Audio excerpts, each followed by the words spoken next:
আন্দোলনটা নিরবিচ্ছিন্ন গ্যাসের দাবিতে আন্দোলন সংগ্রাম করে আসছিলেন। ঢাকা, চট্টগ্রাম সহ সারা দেশে গ্যাসের যে একটা নৈরাজ্য ছিল, ঘন্টার পর ঘন্টা রাস্তার পাশে সিরিয়াল দিয়ে থাকতে হতো।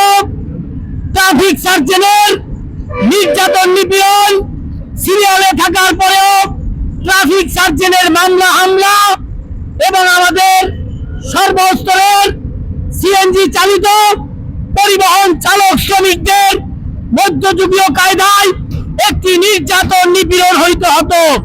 প্রিয় বন্ধুগণ,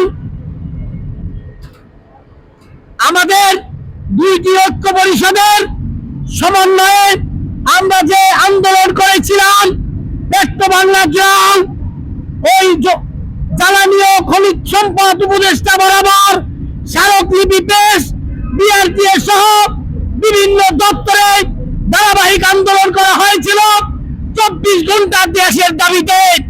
গত মাসে আমাদের সাথে ব্যক্ত বাংলার চেয়ারম্যান মহোদয় দফায় দফায় মিটিং করে মিটিং এ একটি সিদ্ধান্ত নিয়েছে, আপাতত 2 ঘন্টা কমিয়ে সন্ধ্যা 6টা থেকে 9টা পর্যন্ত বন্ধ থাকবে। 9টার পর থেকে বাকি টাইম গ্যাস দেওয়া হবে। আমরা প্রাথমিকভাবে মেনে নিলাম। আমরা পরিষ্কার ভাবে বলে দিয়েছি 1-2 মাস আমরা দেখব, যদি 1-2 মাসে আমাদের চালক শ্রমিকদের যদি গ্যাসের ঘাটতি পূরণ হয় আমরা মানব, আর যদি আমরা তারপরেও ঠিক মতন গ্যাস না পাই আমরা কিন্তু আবার আমাদের দাবি আদায়ের লক্ষ্যে রাজপথে যাব। সংগ্রামী বন্ধুগণ, আমরা আরেকটি বিষয় বলেছিলাম, বিভিন্ন সিএনজি পাম্পে অবৈধভাবে খোলা গ্যাস কিনে গ্যাস বিক্রি করা হয়, এটি অবৈধ। ওই ব্যক্ত বাংলা বিভিন্ন পাম্পে কিন্তু চিঠি দিয়েছেন।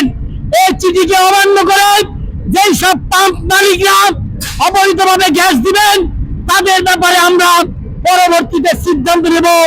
এবং আমরা আজকে যেখানে অবস্থান করছি সিটি ফিলিং স্টেশন, এই পাম্প কর্তৃপক্ষকে বলতে চাই, প্রত্যেকটি সিএনজি অটো রিক্সার ক্ষেত্রে আপনারা বৈষম্য করেন, এই বৈষম্য দূর করতে হবে। ব্যক্ত বাংলার চেয়ারম্যান মহোদয়, জ্বালানি ও খনিজ সম্পদ উপদেষ্টা মহোদয়, প্রধান উপদেষ্টা মহোদয়, তিতাসের এমডি মহোদয়কে আমরা শুভেচ্ছা অভিনন্দন জানাই।